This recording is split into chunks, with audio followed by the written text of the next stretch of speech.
ทุกเช่นเนี่ยเลื่อนเส้นหักมาเส้นเนี่ยทุกเลยทุกลายจะได้น้องเตะน้องแต่เรียบร้อยแล้วเนาะแม่นแล้วนี่นะนี่พี่น้องนี่เนาะแม่นะการใบมอบกรรมชิดออกสื่อนั่งแต่แล้วเรียบร้อยเปิดภาพมาพี่น้อยเนาะอยู่เมืองเก่าเมืองเดิมอยู่เทียงให้เทียงหน้าคือเก่าทุกคนเอ้ยเนาะยังอยู่ให้อยู่หน้าท่านได้แล้วเข้าพี่น้อยโดยเอาก่อนอื่นกับกับทักทายสบายดีสวัสดีเด้อเบิดสุขุสุคนเราจะเป็นทางภายในหรือว่าต่างประเทศการยินดีต้อนรับเข้าสู่ทางซ่องสแกวบ้านเฮาคือเก่าทุกคนเลยเนาะมื้อนี้เนาะสแกวกะได้ยินข่าวเนาะเรื่องของทางเบาเตียงสี่เข้าไปเคลียร์ปัญหาครอบครัวของน้องเตน้องไล่พี่หน่อยเนาะเรื่องที่ดินเนาะเรื่องที่ผ่านมาได้ว่าสิจบปัญหาแล้วใดเพิ่นว่าเนาะเพิ่นก็ได้ลงไปเอาน้องเตขึ้นมาแล้วเนาะให้เคลียร์ปัญหาให้มันจบมื้อนี้ว่าซั่นเนาะถือว่าปัญหาสิจบแล้วใดพี่น้องเอ้ยเนาะกะสแกวก็สิพาพี่พี่น้องมาฟังมาเบิ่งในคลิปเบาเตียงเนาะถ้าผิดพลาดประการใดกะขอโทษขออภัยนำเด้อเนาะโดยขออนุญาตเอาคลิปทางเบาเตียงเพิ่นมาลงพี่น้อยโดยขอโทษขออภัย FC เบิดทุกคนโดยการให้ FC มาเบิ่งมาส้มน้ำกันเนาะว่าเรื่องราวสิเป็นอะไรสิจบปัญหาแนวใดพี่น้องเนาะโดยมาฟังกันเด้อพี่น้องเนาะ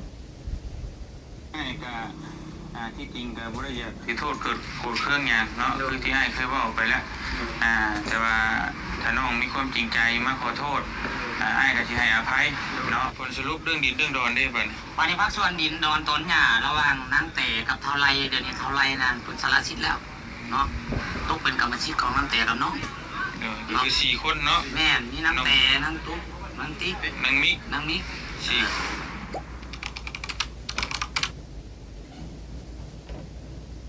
แต่ถึงข้างวันที่4 เดือน 11 2025ระหว่างนางเตมาฟังกันเด้อกับเท่าไรได้จากหน้าโดยความพอใจทั้งสองฝ่ายยิ่งเห็นดีมอบให้แก่นางตุ๊กและนางติ๊กเนาะนางวิทย์เป็นผู้หายเนาะเป็นผู้หักชิดจากเรื่อยคิงอย่างถูกต้องตามระเบียบกฎหมายของบ้านเมืองทุกประการเนาะนับแต่มือลงลายเซ็นเป็นต้นไปเนาะจริงเห็นดีให้สร้างบทบันทึกการมอบสารมีไว้เพื่อเป็นหลักฐานที่เขาม่วนที่เก่งแห่วันที่4 เดือน 11 2025เอาสมีเลยว่าเพราะว่าหลักฐานอยู่ในกระชิกของก็เลยจะเอาไลน์ลงเสียไลน์เพราะว่าหลักฐานอยู่ในกระชิกของมันใจเว้ยเช่าอันนี้ดีกว่าอะไรเพราะว่าพวกเขาบริมีใช่ป่ะครับเขามีตัวตอนเชื่อมตอนนั้นตัวต้องนั่นแหละเขาจะชี้ทายว่าเป็นได้อะไรทายตอนที่ว่าไปเช่นในอย่างตอนเพราะว่าถ่ายทำก็ได้เนาะแต่ทำก็ได้เนาะตอนนี้เนาะตอนนี้ว่าเพราะว่าอ้างตามหลักการตามนั้นเขากับชิลงกันเมียนสรุปแล้วเด็กแต่อันนั้นเด้อทุกบานท่านเพิ่นมอบเป็นที่ถ่ายบอกกันนะครับโดยแต่นั่นรถตามเดี๋ยวนี้ที่ว่ามาถึงเวลานี้เนาะเองใส่เหตุเกิดเนาะในครั้งวันที่30เนาะโดยระหว่างน้องไล่กับน้องไส้เนาะน้องไส้น้องตุ๊กที่มีข้อผิดพลาดเนาะกลับมาเตียงนั่นแหละเป็นสะพานบุญถือว่าเมื่อนี้ถือว่าต่อดังเมื่อนั้นเนาะได้มาทำความเข้าใจระหว่างสองฝ่ายเห็นดียินยอมเนาะต้องการกระทำว่าผิดเนาะเล็กน้อยอะไรถือว่ายินยอมกันทั้งสองฝ่ายในเห็นดีให้อภัยซึ่งกันและกันเนาะระหว่างเบาเตียงแล้วก็เป็นสะพานบุญพร้อมทีมงานก็ให้อภัยเนาะวันนี้ทั้งพวกเขาก็ดีใจหลายเนาะดีใจหลายเพราะว่าได้ให้อภัยซึ่งกันและกันเป็นสะพานบุญแท้จริงและปัญหาที่2เรื่องเกี่ยวแก่กับดินกับเพื่อนเนาะ อย่างนี้น้องไล่กับน้องแต่เมื่อก่อนผู้ใจบุญเพิ่นมอบให้น้องไล่กับน้องแต่เนาะ โดยแม่นแล้ว โดยเฉพาะแม่นเพิ่นช่วยเหลือครอบครัวของน้องแต่ ตั้งแต่ แม่ครอบครัวของน้องแต่ถ้าไล่เป็นบัวของน้องแต่แม่ต้องมีส่วนเข้าร่วม โดย และนับที่นี่ต้องไปเดี๋ยวนี้เพิ่นก็ได้มีการยาห้างกันระหว่างน้องแต่กับน้องไล่นี่เพิ่นก็ได้ยินยอมและเอ็นดี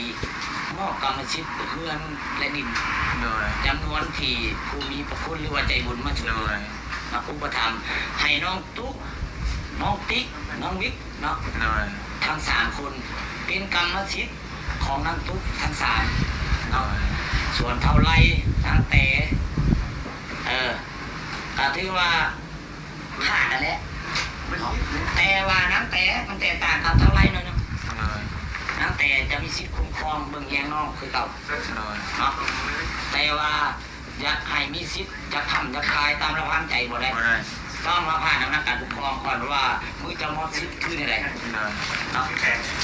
แค่นั้นได้เท่าไหร่เนาะถือว่าเห็นดีบ่ยินยอมการมอบเหมือนบ่ผมมีไผบังคับ บ่ได้ไปบังคับเนาะแค่แต่ ท่านว่านั่นก็สิที่ว่า บ่ได้เข้ามาแล้ว เข้ามาเลยก็มาชื่อนี่แหละเอามาคิดใช่ไหม โดยโดยโดย เอา แล้วก็เอิ้นเพิ่นมาก็ได้ครับบ่ครับ คิดมาเอาใช่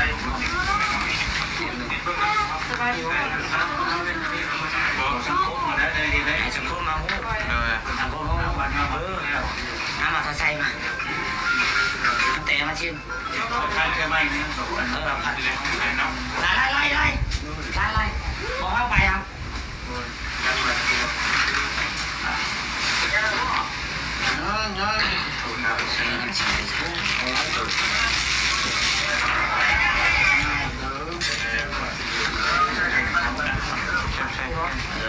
จำบ่บอกครับจำแล้วแต่มาโอ้หานี่มันต้องเสียแค่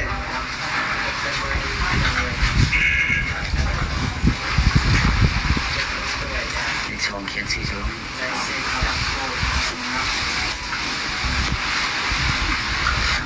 ผู้เงากันไหมลุงนี่ลุงนี่โอเคผู้หักเนาะเดี๋ยวนี้คือน้องชัยเนาะนั่งลงทางลงเดี๋ยวนี้ว่าทางน้องมาเลยเนาะเอาขนาดบ้านเอาว่าทางน้องเดี๋ยวว่าน้องยินยอมต่อคำพิษเนาะและให้สังคมให้อภัยน้องที่มีจิตสำนึกเนาะเพราะว่าผู้เท่าเรื่องการอะไรเนาะเดี๋ยวนี้คือน้องชัยนี่โดยอารมณ์โสโอ้ยังเนาะพอมันแล้วเช็ดชิ้นแล้วทางน้องชัยก็ได้สำนึกผิดนั่นแหละเนาะมาหาทางพวกเราเนาะ โดย และโทรหาเบาเสียงเนี่ยนี่ยินยอมแล้วเขาผิดแล้วขออ่อนขอยอมจังสั้นถ้าใช้น่ะจะได้สิขอขมาลาโทษน้ำบาเตียงเนาะจะขอขมาลาโทษน้ำบาเตียงจะด้วยความจริงใจเดี๋ยวนี้สังคมให้หับหูว่าน้องว่าให้ทุกโคตรโกรธเครื่องเนาะระหว่างสังคมโลกโซเชียลเพราะว่าผิดพลาดไปแล้วพลาดไปแน่ ก็คือว่าบริมีอย่างผู้แนงเนาะ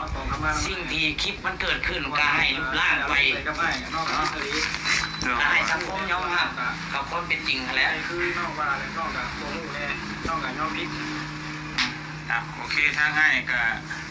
ที่จริงก็บ่ได้อยากถือโทษโกรธเครื่องอย่างเนาะคือที่ให้เคยบอกไปแล้วแต่ว่าถ้าน้องมีความจริงใจมาขอโทษอ้ายก็สิให้อภัยเนาะแต่ว่าขอแต่อย่างเดียวคืออนาคตต่อไปก็จะไปเฮ็ดกับไผอีกคือให้ว่าเนี่ยเด้อทางอ้ายที่เขามาช่วยที่ตัวก็ฮักแพงคือน้องคือนุ่งคือบ่ได้อยากให้ว่า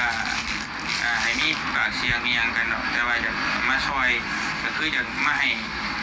อยู่หมองสุขสบายคือติ่งมาเมื่อนั้นติ่งก็อยากให้ตัวก็มีมานอนอยู่เทิงแต่ว่า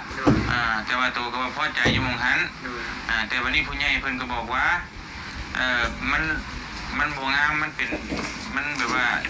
ผู้ท้องผู้ชายไปอยู่กระท่อมนั่น แต่มันก็แม่นอยู่ตัวผู้ชายตัวอยู่ได้อยู่แต่ว่าเพิ่นบัดมีตัวเมียตัวนี้นะแล้วเพิ่นอยากให้มาอยู่หันเต็งถึงปุ๊บขึ้นมาให้เมียตัวกับตัวมาอยู่เพื่อนแบบตัวลงไปอีกแต่ตัวก็เลยบอกว่ามันติงมาถามซ้ำๆว่าเป็นยังติงต้องถามซ้ำๆคือตัวบอกว่าเมียตัวบอกว่าบริพิษเลี้ยวอย่างกันติงก็คงใจว่าบริพิษบริเลี้ยวอย่างกันคืออยู่ร่วมกันบ่ได้นะติงก็เลยถามตัวนี้แหละซ้ำๆนะแต่ทั้งนี้ทั้งนั้นติงก็หู้ว่าด้วยความอารมณ์ร้อนอารมณ์อย่างกันติงก็บ่หู้แหละแต่ว่าก็บ่อยากให้ไปเฮ็ดกับไผแบบนี้เนาะถ้าเป็นคนอื่นเขาอาจจะบ่ยอมคือติงเว้าหั่นแหละแต่เขาบ่ยอมแหละเอาเรื่องเอาเล่ากันมันถึงขั้นขึ้นลงขึ้นศาลแล้วมันสมมุติว่านึกถึงบ่แม่นติงมื้อนั้นตัวไปเฮ็ดกับคนอื่นไปแทงไปอีหยังเขาตัวติดคุกติดตารางบัดเมียตัวเด้ตัวบอกว่าตัวอีบาปเมียตัวอีตนเมียตัวแต่ว่าการกระทำที่อารมณ์ร้อนมันก็บ่งบอกว่าเฮ็ดให้เมียตัวนี้สิได้อยู่ตามลำพังหั่นนะอันนี้คือบอกเพื่ออนาคตยังมันมีอีกนะ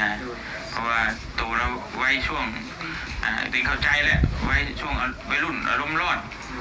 แต่ว่าเฮากับคนเบิ่งหั่นแหละเนาะคือติงก็ตัวว่าตัวเมื่อยติงก็เมื่อยคือกันที่ตัวแห้งเมื่อยหลายคือตัวเห็นนั่นแหละจังชมปิบ่เป็นว่าครอบครัวตัวหลายครอบครัวที่ติงไปมาที่ช่วยตัวที่ตัวเด่นแห้งเมื่อยแต่ว่าในการเมื่อยหันเฮาก็บ่แม่นสิเอาตอนมาเป็นข้ออ้างนะเมื่อยมันจะมาวุ่นวายผมมันก็บ่ได้คือกันกับพ่อแม่พ่อตัวที่โทรมาขอความช่วยเหลือกับติงตอนจะอยู่เฮือนหลังน่ะถึกจะเจ็บถึกจะเก็ดระเบิดอยู่ในขาตั้งแต่ขาเมื่อกี้มันฟังบอกข้างโอ้ยตอนกลางค่ำกลางคืนติงก็ยังมานั่งนอนอยู่กับลูกกับเมียอยู่สนุกสบายโทรขอความช่วยเหลือพาไปหาหมอในติงยังมาเงินติงเอาให้อีกน้ำมันรถติงบ่ได้เคยขออย่างค่าหมอของหมอติงจ่ายอีกติงก็ยังบ่เคยจมว่าเมื่อยมาวุ่นวายกับชีวิตข่อยติงยังบ่เว้าจ้ะเราก็ต้องอดทนเอากันนี่อย่างกันเนาะก่อนเฮาสิอยู่น้ำโลกใบนี้ได้ยังมีความสุขน่ะอดทนอย่างเดียวแต่เฮาบ่อดทนน่ะตัวจะไปอยู่หมู่บ้านใดก็คือเก่าเด้อทั้งนี้ทั้งนั้นก็จะบอกเพื่ออนาคตนั่นแหละแต่สำหรับติงน่ะบ่ได้ถือโทษโกรธเคืองหยังก็ให้อภัยเพราะว่าหลายคู่หลายคนก็บ่อยากยอมตอนนี้น่ะคือผู้ที่ฮักแพงติงก็หลายคือตัวฮู้นั่นแหละแต่เพิ่นจึงมาเอาเรื่องโตติงว่าได้ให้เพิ่นโจ้ก่อนตอนนี้ก็อีตนนี่ลูกโตก็ยังน้อยๆอยู่นี่นะก็เลยว่าพอให้อภัยได้ก็ให้อภัยกันสิ่งที่ให้ยากที่สุดในบรรดาคนมนุษย์เท่านี้คือให้อภัยให้เงินให้ทองยังบ่ยากแต่ให้อภัยนี่ยากตัวลองคิดมนุษย์มีคนจะมาถูกตีหัวตัวนี่ตัวที่ไปยิ้มแย้มตัวที่ไปอารมณ์ดีให้เขาตัวว่าเป็นไปได้ง่ายบ่ตัวมันก็บ่ง่ายแต่อันนี้บ่เป็นหยังจริงๆให้อภัยตัวเนาะแต่จะไปเฮ็ดกับไผอีกเด้อเอาแน่นั่นแล้วก็เบิ่งแยงลูกเมียหั่นแล้วยังเป็นแบบนี้อยู่ ได้วันนี้เนาะ โดย ได้วันนี้ดีใจโดยเรามาจังแต่ว่าชิ้นชุดเนาะโดยทั้งคณะบ้านพวกเราและทั้งเฒ่าทั้งแก่ก็ดีใจนำเพราะว่าลงเลยกันสำนึกได้คือน้องไซนี่สำนึกได้เนาะพวกเราก็ดีใจนำละลายนำลูกน้ำหลานที่ว่าเป็นลูกผู้ชายกล้าเฮ็ดต้องกล้าหับว่าสิ่งเขาเฮ็ดมันผิดก็คือผิดถือก็คือถือเนาะมีจิตสำนึกเขาผิดแล้วมันมีการเปลี่ยนแปลงจากนั้นพวกเราก็ดีใจนำลูกน้ำหลานเนาะทีนี้ต่อไปก็คือว่าให้หักแห้งกันคือเขาระวังเบาเตียงแล้วก็ทีมงานเนาะถ้าพวกน้องครอบครัวพวกน้องคือตัวอย่างคือนั่งตุ๊กนี่แหละคือมาท้องครอบครัวก็คือเมียทั้งไส้เนาะไว้ถือโคตรโกรธเครื่องมีอย่างช่วยเหลือน้องนำไปต่อเพราะว่าให้มันสุดเนาะคือน้องนี่คือผ้ากระทองอยู่เอาเรื่องทรัพย์สินต่างๆเงินคำคำแก้วหรืออย่างก็บ่ค่อยมีแหละเนาะพวกเราอำนาจการปกครองกับมิตรภาพนำผู้เป็นสภาพตั้งแต่ใดมาแหละแต่เขากับบ่ได้เคยคิดที่ว่าที่ช่างนะมีแต่ในนั่นแหละสวัสดีครับกระพาน้ำเนี่ยนะให้เบิ่งแยงน้ำต่อไปแล้วก็หักแพงคือเก่าไปถือโคตรกดเครื่องเนาะเขาใช้ด้วยกันเขาไล่ด้วยกันเนาะไปถือโคตรกดเครื่องกันอีกตามที่ไปถ้ามีปัญหายังแล้วเขาผ่าน้ำตัวเดียวพวกเข้าใจมาเนาะอำนาจการปกครองเขานี่ดี ยินดี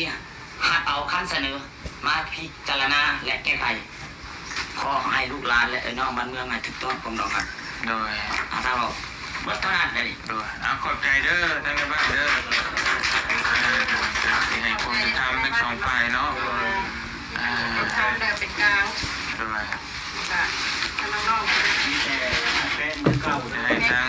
างประธานเพิ่นว่าเพิ่น อ้าวพี่น้องเห็นเนาะฟังเรื่องของบ่อเตียงมาเคลียร์ปัญหาทางครอบครัวของน้องแต่กับน้องไล่ได้ยาห่างกันแล้วก็กรรมสิทธิ์ตกเป็นของภายกับ FC อาจจะได้หูเนาะบัดนี้ก็สิได้ให้พ่อแม่พี่น้องเบิ่งเต็มหน้าจอเลยบัดนี้เนาะพี่น้องเอ้ยโดยว่าคุยกัน ตัวนี้ก็จะให้พี่ให้น้องเบิ่งจักหน่อย แม่นๆ เดี๋ยวที่พี่น้องเพิ่นเดี๋ยวจะว่าเพิ่นบ่เชื่อนะผู้นั่นเพิ่นเนาะ แม่นๆ ทางซื้อ ให้น้องตุ๊กเช่นเนี่ยเลื่อนเส้นหักมาเลย มาเส้นนี่ตุกเอ้ย น้องตุ๊กกับ มันบ่ได้เด้คนอื่น เอาน้ำแต่น้ำแต่เอา มา เป็นกัน บ่เอาจัมโป้ได้ จำพวกเอา เดี๋ยวเขียนให้จัมโป้เขา ฉันแล้วตอนให้เข้าบ่เข้าโดยนี่บ่ให้เขากับบัดใครไปเขาจะไปเข้ากันตอนใด จัมโป้โอ้ยบัดมาท่วงเพิ่นว่ามีแต่กินหลายกินหลายจะได้เป็นตัวเด็กน้อยเป็นตัวผู้ใหญ่เป็นตัวบ่ได้เด้เนาะน้ำตุ๊ก เป็นตัวคนมีประสบการณ์มาก่อนตัวบ่ได้เลย เบิ่งของได้ติ โอเคครับเดี๋ยวมีแต่น้องเต น้องแต่ เรียบร้อยแล้วเนาะ แม่นแล้ว นี่นะนี่พี่น้องนี่เนาะแม่น การใบมอบกรรมสิทธิ์ออกสื่อนั่นแต่แล้วเรียบร้อยเด้อ น้องเตน้องตุ๊กน้องติ๊กน้องมิกพี่น้องนี่คือ4คนเลยเนาะ4คนก็คือสี่น้องยังคือเก่าแม่นมีแต่ว่า อยู่คือเก่า ตัดครอบครัวแม่ยังอยู่คือ4คนตัดแต่เบาไล่ออกก็คือทางครอบครัวของเบาไล่กับบ่มีสิทธิ์แม่นในเฮือนในดินตอนนี้ทุกกรณีเนาะแต่ผู้ใหญ่เพิ่นก็บอกว่ามาจากมาอยู่มาหยังมาเผาถ่านเผาหยังมันก็มาได้คือเก่าตามที่ผู้ใหญ่เพิ่นบ่ได้ว่าหยังแม่นแต่ว่าบ่มีสิทธิ์ขายบ่มีสิทธิ์เว้าบ่มีสิทธิ์ว่าบ่มีสิทธิ์กับดินกับเพื่อนหลังนี้แล้วทางครอบครัวของเบาไล่เพิ่นเนาะแต่เอาเด้อกล้องก็จะลายโพดเอายันบ่เห็นโอ้ยโอเคพี่น้องเอ้ยกันนี่แหละถ่ายเอาโดยโดยนี่แล้วก็สำนี้ก็สุดนำการจัดตั้งบ้านนี่แล้วก็เบิดเท่านี้แหละพี่น้องนี่เนาะแต่น้องตุ๊กน้องติ๊กน้องมิก โดยมีแต่ จบไปด้วยดีนะ แม่จบไปด้วยดีทางน้องคนก็ขอโทษขออภัยบ่เตียงนั่นแหละถึงสิขอโทษหรือบ่ขอโทษทั้งบ่เตียงก็บ่ได้มีผลหยังเด้เพราะว่า ไม่อภัยบ่ แม่นเฮาก็บ่ได้ถือว่าจากมาหาเรื่องหาหยังก็บ่ได้จากอิหยังกับเพิ่นน่ะนะแต่ได้มาอยู่แล้วแต่ได้นี่น้องเพิ่นขอโทษด้วยสำนึกได้เฮาก็ดีใจนํเนาะก็ย่านเพิ่นไปเฮ็ดกับคนอื่นต่อไปอีกนะเดี๋ยวสิไปสมมุติว่าโมโหเอามีดแทงคนอื่นได้ซะติดคุกติดตารางเหมือนเมียนี่แหละแต่ที่อยู่ได้แบบนี้ในแบบนี้นะเขาอยากนั่นก็อยากบอกอบรมเพิ่นนั่นแหละเพราะว่าด้วยความที่เป็นวัยรุ่นนี่เนาะมีแต่ในนั้นแล้วพี่น้องเอ้ยก็ขอมุกขอบใจเพิ่นเด้อผู้ใหญ่เพิ่นเด้อแต่เด้ออันตุกเด้อนบมือขอบใจลูก ขอบใจเพิ่น ขอบใจเด้อสิได้แล้วได้ทั่ว มีเรียบร้อยขอบมุกขอบใจเพื่อนเนาะทางคนนี้พี่น้อยก็คือว่า เอาเบิ่งจักว่า จบแล้วพี่น้องเอ้ยเอาแบบง่ายๆนี่แหละพอที่จริงบ่หลายกว่านี้จะว่าเฮามาเอาม่วนจบที่ว่าคุยกันลงตัวแล้วเนาะแต่ว่าเผื่อมันบ่ยืดบ่ยาวเด้วิแต่ทางสวนเชื่อขอตัวกลับก่อน โอเคได้โดยขอบมุกขอบใจเด้อที่มาร่วมในมื้อนี้ เจ้า ขอบใจในบ้านนำเนาะร่วมทั้งกินทั้งหมด มื้อนี้ เป็นกลางบ้ามาแล้ว โอเคโดยสบายดีเด้อโดยขอบใจละลาย โดย จับข้าวลงนะ ไปออกถ่ายอยู่นอกก็ได้ยังเพิ่นจะถามนั่นถามนี่ไปออกไปคุย ไปจะผ่าน ไปถ่ายอยู่นอกไป ไปนอกกันเดี๋ยวไปนอกกันเลย เดี๋ยวจะคุยกับผู้ใหญ่เพิ่นก่อนนะฮะ มาเป็นช่องดังตีนอยู่ผ้าเด้อขันเอามือจะได้ผ้าลงได้ เจ็ดเดือนแล้วเขาเดือนละเป็นไงเขาค่อยน้องเนาะกะอันนี้กะเฮากะสิมาจบลงก่อนบัดนี้เนาะกะปิดจบไปได้ด้วยดีแล้วลองอันนั้นดูอันในบ้านอธิบายให้ FC เฮาฟังดูว่าผลสรุปเป็นแนวใดมื้อนี้เวียกงาน เดี๋ยวนี้ปัญหาอิงตามคลิปเนาะเขามาเตรียมลงนั้นที่เห็นมันเกินในข้างวันที่30นะ โดย ก็ถือว่าย้อนหูเท่าเบิ่งการระหว่างเท่าไซเท่าหยังเนาะ โดย กับบ่เตียง เพราะว่าเขาเป็นเด็กน้อยอย่างนี้อารมณ์เนาะแต่พอผู้เกี่ยวมีจิตสำนึกเนาะภายหลังเมื่อแล้วได้คืนหนึงแล้วตื่นมาก็มาหาว่าเดี๋ยวนี้เฮานี่ยอมผิดยอมแม่นเนาะต่อผู้มีพระคุณเฮาใส่อารมณ์โสวูบเนาะภายหลังมื้อนี้เฮานัดกันมาไกลเกลี่ยทั้งบ่เตียงทั้งอันนั้นทั้งสองฝ่ายก็ถือว่าได้ลงรอยกันโดยดีนั่นแหละเราก็สำนึกเนาะก็ถือว่าบ่ให้สังคมที่ว่ารังเกียจเราเนาะแต่คอมเมนต์ด่าเราเป็นจังซั่นจังซี่เราเป็นคนบ่ดีบ่แม่นเพราะว่าทุกคนต้องมีพลาดเนาะแล้วก็ให้อภัยน้องนุ่งเพราะว่าคนเฮาเกิดมานี่ฮู้เท่าบ่ถึงการมันก็บ่เทียมกันเนาะความฮู้แต่ละคนบ่เทียมกันจังว่ายังให้สังคมและผู้ใหญ่ใจดีคือการให้อภัยน้องแน่โดยเพราะเฮาก็เอาความเป็นธรรมมาวัดเนาะว่าให้ผิดไปถูกบ่ได้เข้าข้างไผเนาะก็คือตามคลิปนั่นแหละแม่นแล้วก็ผลสรุปเรื่องดินเรื่องดอนได้บัดนี้วันนี้ภาคส่วนดินดอนตอนหญ้าระหว่างนางแต่กับเท่าไรเดี๋ยวนี้เท่าไรนั่นเพิ่นสละสิทธิ์แล้วเนาะตกเป็นกรรมสิทธิ์ของนางแต่กับน้องคือ4คนเนาะแม่นมีนางแต่นางตุ๊กนางติ๊กนางมิก4คนตอนนี้ถือว่าใบซื้อขายอย่างต่างๆออกสื่อพวกนี้หมดเรียบร้อยถือว่าใบมอบชิดมีหมดเรียบร้อยแล้วเฮ็ดบทบันทึกการมอบเนาะจังสั้นแหละแม่นแต่ว่ามามื้อนี้ก็ถือว่าดีใจน้ำลายๆเนาะขอบใจทั้งสองคำสองพายที่ลงรอยกันถือว่าบ่ล้นบ้าเหลือก็แห้งให้แก่อำนาจการปกครองเฮาศึกษาอบรมเบิ่งเหตุผลเนาะถือว่าดีใจว่าเนี่ยจะจางหน้าทางคณะบ้านเฮาดีใจเลยโอเคทางบ่เตียนก็ขอมกขอบใจทางพ่อบ้านคณะบ้านที่มาให้ความเป็นธรรมทั้งสองฝ่ายเนาะแล้วมาไกลเกลี่ยให้มันลงตัวด้วยดีในมื้อนี้เพราะว่าข่าวเฮามันก็โด่งดังไปหลายพี่น้องแต่ว่าเฮาก็พยายามให้มันออกมาดีที่สุดเนาะคุยกันให้ลงตัวมากที่สุดทั้งบ่เตียนก็บ่อยากสืบสาวเล่าเรื่องบ่อยากเอาเรื่องยาวก็คือเอาให้มันจบให้อภัยน้องเพิ่นก็คือแล้วแต่บัดนี้ต่างคนต่างทำมาหากินไปไผไปเล่าก็คือต่างคนต่างทำมาหากินก็คือจบมาแหละบ่อยากเอาเรื่องเอาโพยเนาะก็มีสำนั้นแหละพี่น้องเนาะโดยขอบใจด้วยนะบ้านเด้อโดยอยู่ดีมีแฮงอยู่ดีมีแฮงทุกคนโดยอันนี้นั่นแหละพี่น้องเอ้ยอยู่ดีมีแฮงเบิดทุกคู่ทุกคนเนาะทางบ่เตียงก็มีไปอยู่ไสมาโอ้ยโพดรอกนี่มาเก็บศพนะเนาะง่ายก็แบบว่ามาเคี่ยท่านนี่คือคำว่าไปเผาศพก็มิทานจะไปท่านเลย3:30นพี่น้องเอ้ย3:30นเลยเนาะได้ยินไปแบบที่นี่ว่าแยกย้ายกันว่าเอาเรียกบ่ตั้งแต่เที่ยงผู้ใดใส่กันอย่างนั้น 9:00 นแต่เฮาบ่ได้ถ่ายคลิปเด้ระว่าเก็บฝากคุยกันเพราะรู้กันอยู่เพราะว่าก็ช่วงนั้นน่ะเพิ่นก็บ่ได้ให้ถ่ายคลิปมีแต่สรุปออกมาแล้วนะก็คือบ้านเฮือนดินตัดออกเลยเนาะทางครอบครัวน้องไร่ก็บ่มีสิทธิ์ทุกกรณีแต่ว่าผู้นี้ยังคือเก่าผู้นี้เนี่ยยังคือมีสิทธิ์คือเก่าน้องแต่น้องตุ๊กน้องติ๊กน้องมิก4ไอ้น้องก็คือเป็นของเพิ่นเนาะทั้งมีสิทธิ์ทุกสิ่งทุกอย่างนะฮะแล้วก็มาหลังเขาขอฟังในพี่น้องฟังคำพิพากษาเนี่ยพระผู้ว่าหรอกครับเราไม่โดยอยู่ดีมีแฮงโดย